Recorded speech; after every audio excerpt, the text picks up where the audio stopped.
Do you remember fourth grade? I do. You want to know why I do? Because I went to a storage locker today and found a science report from fourth grade.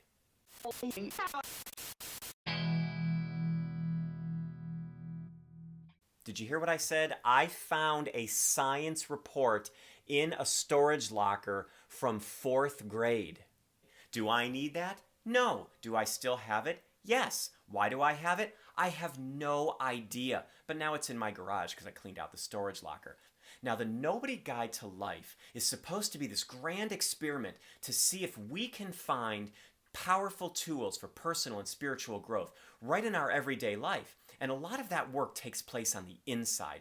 But you know what? There's a ton of work to be done on the outside. What I realized today as I'm sending angry text messages to my wife, I'm angry at stuff, not at my wife, about all this junk that I'm pulling out of these lockers, I'm thinking to myself, how am I supposed to get anywhere personally or spiritually? How am I supposed to work on my anxieties and the other things that I struggle with if I can't even keep my space clear? I believe that how we order the things of our outside world have a profound effect on how we feel inside.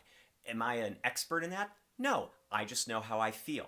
When my work desk, my workspace is cluttered, I find I'm not as creative. When the area beside my bed is full of stuff on the night table, I find I don't sleep as well. If we want to hold space for others in a peaceful and clear way, if we want to hold space for ourselves and be peaceful and calm inside, then we need to pay attention to how the things in our life affect us.